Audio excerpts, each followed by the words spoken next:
मात्र ऋण कोई नहीं चुका सकता।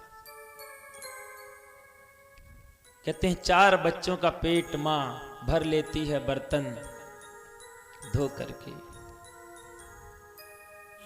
मां की दुआ कभी खाली नहीं जाती, ये बात भगवान से भी टाली नहीं जाती। 4 बच्चों का पेट मां भर लेती है बर्तन धो करके, पर 4 बच्चों से एक मां पाली नहीं जाती।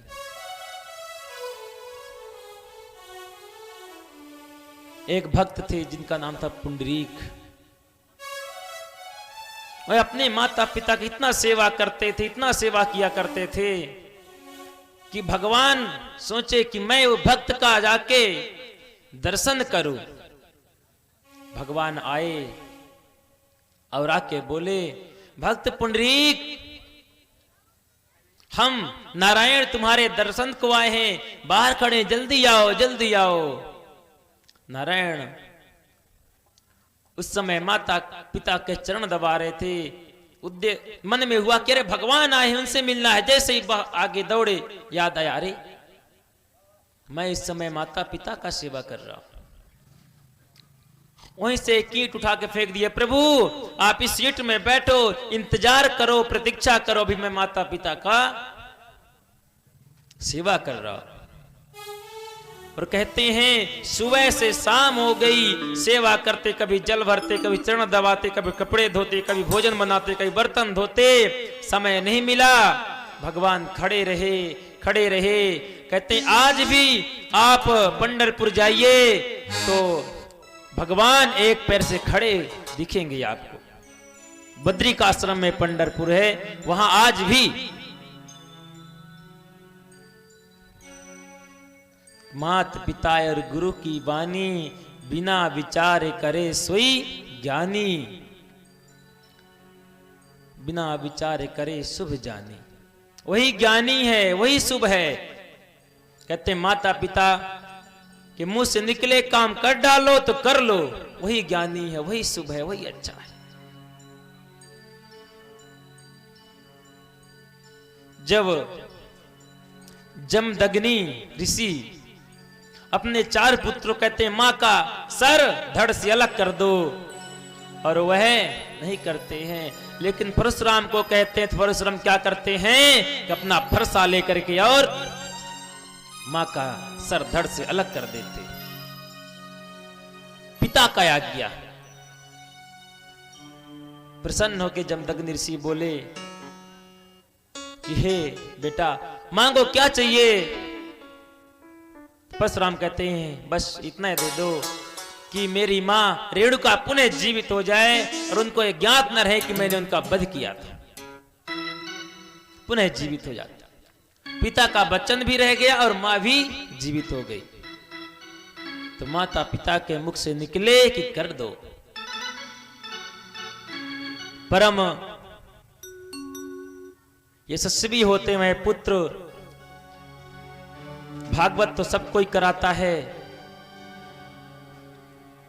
अभी एक कथा चल रही थी, एमपी में हम करके आए थे कि पिता ने पुत्र के लिए कथा कराए, पिता पुत्र के लिए कथा करा रहे। भगवान ऐसा समय किसी को न दे कि पिता को पुत्र के लिए भागवत कराना पड़े। बहुत से लोग कथा कराते हैं पिताजी की बरसी में न रहने के बाद। अरे पिताजी जीते जी आप भागवत सुना न सके, बरसी में क्या सुनाते हो मरने के बाद।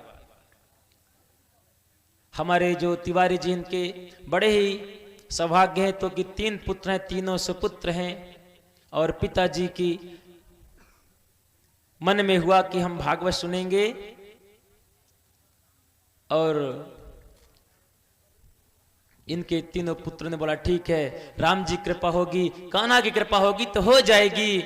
सोचा नहीं था कितना भव्य आयोजन होगा, लेकिन सब करने वाले प्रभु हैं और बहुत सुंदर भव्य आयोजन हुआ। और आज 7वां दिवस।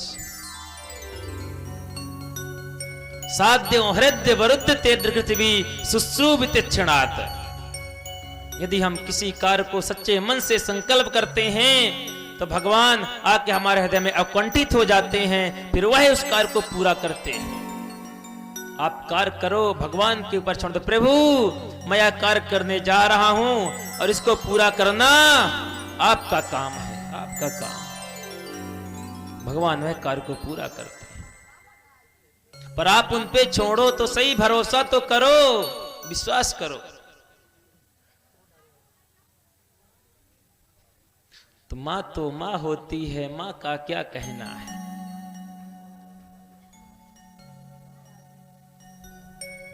मुझे इस दुनिया में लाया, मेरी मां एक मंदिर है, मेरी ममता पूजा है।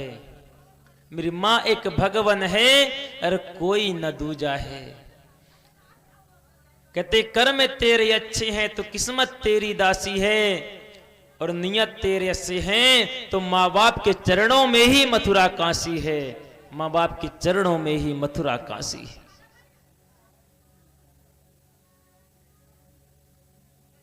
लेकिन हमारी माताओं को श्राप है तो बात तो पचती नहीं पेट में।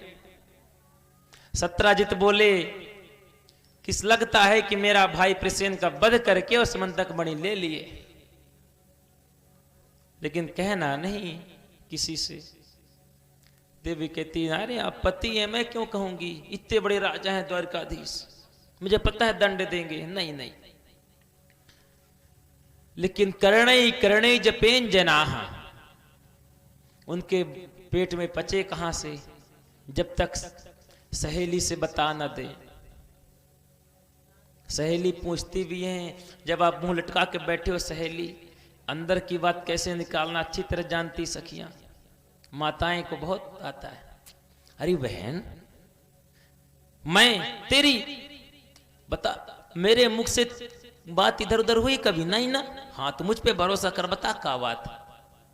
मुझ पे भरोसा नहीं है, मैं बात इधर उधर करती नहीं, मेरी आदत ही नहीं है। अब जैसा ऐसा बोली भरोसा कर लेती माता, पूरे दिल की बात बता देती। हाँ लगता है कि मेरा देवर है ना प्रसेन, उनका वध करके और कन्हैया से मंतक मणि ले लिए।